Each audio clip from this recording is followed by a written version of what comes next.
Hello everyone, स्वागत है आप सभी लोगों का एक और वीडियो में। आज की इस वीडियो में हम लोग इंपॉर्टेंट एमसीक्यूज डिस्कस कर रहे हैं लगातार, और प्रैक्टिस सेट नंबर 13 पर पहुंच चुके हैं।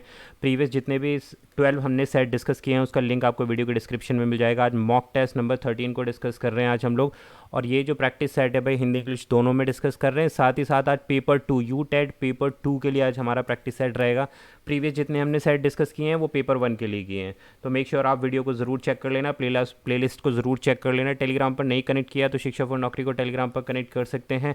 स्टार्ट करते हैं फिर आज की अपनी वीडियो। पेपर 2 यूटेट के लिए काफ़ी अच्छे क्वेश्चन को इंक्लूड किया है मैंने। क्वेश्चन नंबर 1 बोलता है भाई Erik Erikson is associated with. Question 1 है सीडीपी का, आपका पूछा गया है कि सबसे पहले पता होना चाहिए आपको एरिक एरिक्सन कौन है। तो ये किस चीज़ से एसोसिएट करते हैं? इकोलॉजिकल थ्योरी से, साइकोसोशल थ्योरी से, इंटेलिजेंस थ्योरी से, कॉग्निटिव डेवलपमेंट थ्योरी से। बहुत अच्छा क्वेश्चन है, कई बार सीडीपी में रिपीट होता है, सीटेट में भी होता है और यूटेट में भी होता है। एरिक एरिक्सन के किसके साथ संबंधित हैं, किसके साथ संबंधित हैं ये? पारिस्थितिकी सिद्धांत से, मनोसामाजिक सिद्धांत, बुद्धिमत्ता सिद्धांत या संज्ञानात्मक विकास सिद्धांत। तो देखो कॉग्निटिव डेवलपमेंट थ्योरी किसकी है पता है आपको? पियाजे की है। हमेशा ध्यान रखना है इसको, कई बार क्वेश्चन आता है पियाजे से आपके पास। यहाँ राइट आंसर क्या रहेगा? एरिक एरिक्सन जो है मनोसामाजिक यानी कि साइको सोशल थ्योरी जो प्रपोज की है वो प्रपोज की है एरिक एरिक्सन ने, और फेमस साइकोलॉजिस्ट हैं ये जिन्होंने साइको सोशल थ्योरी प्रपोज की है, ठीक है। और इनका कहना है कि सोशल डेवलपमेंट जो होता है किसी भी इंडिविजुअल का, वो समाज का और समाज के साथ उसका परस्पर इंटरेक्शन जो होता है। समाज में क्या लोग होते हैं भाई? मैंस होते हैं, वुमेन्स होती हैं, जितने भी हमारे आसपास का जो समाज होता है उनके साथ इंटरेक्शन करना, बोलना चालना, व्यवहार करना, उसी का परिणाम क्या है? साइकोसोशल थ्योरी है। ये कौन कहता है? एरिक एरिक्सन कहता है कि इसी के थ्रू मानव का या ह्यूमन बींग्स का डेवलपमेंट होता है। तो option B is the right answer for question number 1। Next देखते हैं क्वेश्चन नंबर 2 हमारे पास है, which of the following statement is correct regarding children coming to schools from rural areas in context to mathematics. बहुत बढ़िया question है, CDP का question है। अब क्या बोला जा रहा है इस क्वेश्चन में कि गणित के संदर्भ में ग्रामीण क्षेत्रों से विद्यालय में आने वाले बच्चों के लिए निम्न में से कौन सा कथन सही है? कि जो बच्चे विद्यालय से आते हैं उनके लिए कौन सा कथन सही है इन रिस्पेक्ट ऑफ मैथमेटिक्स? उनके पास मौखिक गणितीय परंपराओं और ज्ञान की प्रचुरता होती है, उनमें गणित का कोई ज्ञान नहीं होता, उनकी गणित में संचरण निपुणता निष्कृष्ट है, उन्हें विविध गणित सीखने की कोई आवश्यकता नहीं है क्योंकि वह उनके काम नहीं आएगा। तो आपको बताना है क्या राइट आंसर होगा। तो देखो राइट आंसर है option number A is the right answer. They may have rich oral mathematical traditions and knowledge. भाई जो गाँव के पृष्ठभूमि से बच्चे आते हैं या बैकग्राउंड से बच्चे आते हैं उनका जो है मैथमेटिकल बहुत स्ट्रांग होता है, क्योंकि वो मैथमेटिक्स को डेली एक्टिविटी की तरह इस्तेमाल करते हैं। उनके लिए मैथमेटिक्स क्या है? Daily activity. और डेली एक्टिविटी का मतलब क्या है? वो करके सीख रहे हैं, लर्निंग बाय डूइंग हो रही है। वहीं पर अगर उनकी सेम एज ग्रुप के बच्चे के साथ अगर हम मैथमेटिक्स के क्वेश्चन पूछेंगे तो वो इतनी निपुणता के साथ आंसर नहीं दे पाएगा, क्योंकि वो क्या कर रहा है? वो केवल लर्न कर रहा है बुक्स की हेल्प से। यहाँ जो गाँव का बच्चा है वो क्या कर रहा है? लर्निंग जो हो रही है उसकी वो करके हो रही है, लर्निंग बाय डूइंग हो रही है। तो इसलिए क्या है? उनकी मैथमेटिक्स स्किल्स अच्छी होती हैं। Option number A is the right answer. Next बढ़ेंगे भाई क्वेश्चन 3 के साथ में। मैथमेटिक्स का क्वेश्चन है, बहुत आसान सा क्वेश्चन है। Average age of a man and his son is 40 years. The ratio of their age is 11:5 respectively. What is the age of son? बहुत आसान सा क्वेश्चन है, रेशियो का क्वेश्चन है, और ये पूछा जाता है भाई एक व्यक्ति तथा उसके पुत्र की औसत आयु 40 वर्ष है, इनकी आयु का अनुपात क्रम से 11:5 है, तो पुत्र की आयु क्या होगी? तो भाई अनुपात को लेट कर लो कि लेट इनकी एज कितनी है दोनों की, पुत्र की और सन की, कितनी दी गई है? रेशियो 11x एंड 5x कर लो इसको। अब क्या बोला गया? दोनों की औसत आयु कितनी है? 40। औसत आयु कैसे निकलती है? 11x + 5x divided by 2 = 40। Average निकालने के लिए हमें दोनों का से डिवाइड कर देना होता है जोड़ के, और ये किसके बराबर है? 40 के बराबर है। तो यहाँ से आप x की वैल्यू निकाल सकते हैं। क्या हो गया? 11x + 5x = 80। तो ये हो गया आपका 16x = 80, और x = कितना हो गया? 5। क्या पूछा गया? पुत्र की आयु पूछी गई। तो पुत्र की आयु कितनी थी? हमने कितनी लेट करी थी? 5x करी थी। तो 5 गुणा x की वैल्यू इसमें डाल दो, 5 25 ईयर्स राइट आंसर है भाई। पुत्र की आयु कितनी हो गई? 25 वर्ष हो गई। Option A is the right answer. Next question number आता है 4। Wavelength of A wave is represented by. एक तरंग की तरंग दैर्घ्य डैश किसके द्वारा दर्शाई जाती है? म्यू के द्वारा, लैम्डा के द्वारा, न्यू के द्वारा, या फिर गामा के द्वारा? तो भाई देखो वेव जो है यानी कि तरंग दैर्घ्य जो है वो ग्रीक लेटर लैम्डा से दर्शाई जाती है, ये वाला। और तरंग दैर्घ्य होता क्या है? बेसिकली जो वेव्स होती हैं, तो इन वेव्स में देखो ये जो दोनों क्रेस्ट होते हैं इनके बीच की डिस्टेंस और जो दोनों ट्रफ होते हैं उनके बीच की डिस्टेंस, ठीक है भाई, वो क्या कहलाती है हमारे पास, वो कहलाती है लैम्डा कहलाती है क्रमशः। तो option number B is the right answer. Question number आता है हमारे पास 5। A science teacher of class 7th is teaching the law of motions with providing the children situation of performing activities and experiment. This is related to process validity, historical validity, ethical validity या environmental validity. Hindi में भी देख लो इस question को। कक्षा 8 की एक विज्ञान की शिक्षक बच्चों को गति के नियम, लॉ ऑफ मोशन समझा रही है, जो प्रदर्शन गतिविधि और प्रयोगों की परिस्थिति के साथ संबंधित है। यह क्या कहलाएगा, वैधता की प्रक्रिया, ऐतिहासिक प्रतिक्रिया, नैतिक वैधता या फिर पर्यावरण की वैधता। तो यहाँ पर्यावरण की वैधता से कोई मतलब नहीं है, क्योंकि टीचर क्या कर रही है, लॉ ऑफ मोशन पढ़ा रही है। तो आपको पता है गति का नियम, लॉ ऑफ मोशन किस में आता है, विज्ञान में आता है। और विज्ञान में बेसिकली क्या होता है, सारी चीज़ें क्या करके दिखाई जाती हैं भाई, प्रूफ करके दिखाई जाती हैं, प्रैक्टिकल के थ्रू दिखाई जाती हैं। तो ये क्या हो गई, वैधता, एक वैलिडिटी की प्रक्रिया है। बात क्लियर हो गई।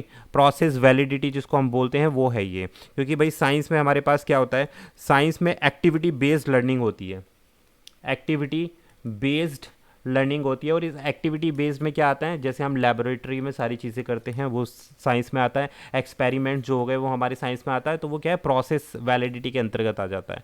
नेक्स्ट आता है क्वेश्चन नंबर आएगा हमारे पास 6। क्वेश्चन 6 बोलता है according to M Halliday there are dash function of language. तो एम हेलीडे के अनुसार कितने फंक्शन है लैंग्वेज के। इंग्लिश का क्वेश्चन है भैया, ये बहुत बढ़िया क्वेश्चन है, इंग्लिश का क्वेश्चन है। 7 है, 5 हैं, 4 हैं या फिर 3 हैं। तो एम हेलीडे के अनुसार फंक्शन ऑफ लैंग्वेज है हमारे पास 7, ठीक है भाई। और ये कौन कौन से फंक्शन है, पहला तो आ जाता है भाई, पहला ही कहलाता है फंक्शन। दूसरा हमारे पास कहलाता है रेगुलेटरी फंक्शन। इसको हिंदी में नहीं भैया, क्योंकि ये इंग्लिश का ही क्वेश्चन है, कभी आप कहो सर हिंदी में समझा दो, रेगुलेटरी फंक्शन। तीसरा आता है हमारे पास इंटरएक्शनल फंक्शन, 3 हो गए हमारे पास। चौथा आता है पर्सनल फंक्शन। पांचवा आता है रिप्रेजेंटेशनल फंक्शन। और छठा आता है हमारे पास ह्यूरिस्टिक विधि होती है, ह्यूरिस्टिक मेथड होता है साइंस में, तो वो ह्यूरिस्टिक फंक्शन। और 7th है इमेजिनेटिव फंक्शन। तो ये भाई 7 फंक्शन हो गए जिसका इस्तेमाल करते हैं M Halliday. According to M Halliday the function of language are 7। Next बढ़ते हैं भाई क्वेश्चन नंबर 7 के लिए। बच्चों की भाषाई क्षमता की क्रमिक प्रगति के बारे में बताने के लिए सर्वाधिक मदद क्या करता है, पोर्टफोलियो।